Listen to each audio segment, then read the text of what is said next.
তিন রকমের ধর্মের লোক বেশি আছে, খ্রিস্টান, ইসলাম আর হিন্দু। 100 জন খ্রিস্টানকে যদি একই প্রশ্ন করে তোদের ভগবানকে, একবারই বলবে আমাদের ভগবান ঈশ্বর মসিহ, যিশু খ্রাইস্ট।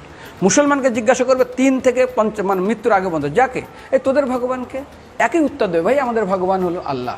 হিন্দুদেরকে যদি একই প্রশ্ন করা হয়, ভাই তোদের ভগবানকে, কনফিউজ। 100% হিন্দু 100% কনফিউজ, জানে না ভগবানকে। দ্বিতীয়ত, যদি তুই মুসলমানকে জিজ্ঞাসা হয় তোরা মসজিদে কেন যাচ্ছিস, ওদের শেখানো হয় মসজিদে যেতে হবে নামাজ আদায় করার জন্য। সপ্তাহে ওরা 100% একদিন মসজিদে যাবেই। তুমি যদি খ্রিস্টানদের জিজ্ঞাসা করো তোমরা কেন কোথায় যাবে, কোথায় যাও না, আমাদেরকে একদিন তারা চার্চে যাবে। কেন? ঈশ্বরে প্রার্থনা করার জন্য। ওদের শেখানো হয় জন্মের থেকে, এটা সংস্কার।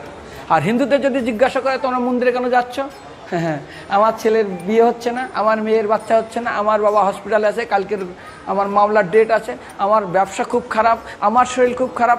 99.99 হিন্দু জানে না মন্দিরে কেন আসা উচিত, তাদের ভগবানকে। মৃত্যুর পরে কোথায় যাবে, মুসলমানকে জিজ্ঞাসা করবে মৃত্যুর পর কোথায় যাবে, বলবে ভাই নামাজ রোজা যদি না করি দোজকে যাব, অর্থাৎ নরকে যাব। যদি হিন্দুদেরকে জিজ্ঞাসা, ওদেরকে বলবে আর যদি করো নামাজ রোজা করি তাহলে বেহেশতে স্বর্গে যাব। যদি খ্রিস্টানদেরকে জিজ্ঞাসা করো, এই তোমরা যদি আমরা ঈশ্বর আরাধনা করি হেল অর্থাৎ নরকে যাব। যদি বলা হয় যদি করো ঈশ্বর আরাধনা তাহলে তোমরা হেবেন স্বর্গে যাব। আর হিন্দুদেরকে বলে যে তোমরা মরার পরেই 99% হিন্দু এটাই বলে, মিথ্যাই বলে, আমার বাবার সাজ্ঞানে স্বর্গে গিয়ে বসেছে। তোর বাবা কি জমি কেনা আছে নাকি স্বর্গে?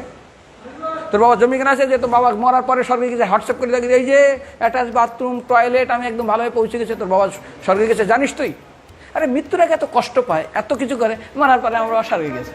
আরে যখন পুলিশে কোনো কয়েদি কোনো অপরাধীকে ধরে 2-4টা ডান্ডা মারে, তারপর থানায় গিয়ে আরও ট্রিটমেন্ট করে, তারপরে কোর্টে বিচারে, তারপর জেল কাটে, মৃত্যুর আগে এত কষ্ট করে আমরা মারা যাই, মারা পরে আমার বাবা স্বর্গে গিয়ে বসে আছে, ওর বাবার জন্য জমি কেনা আছে না, এরকম বলা যাবে না। এই জন্য আমাদের শাস্ত্র বলে পরলোকগত, স্বর্গীয় বলে না।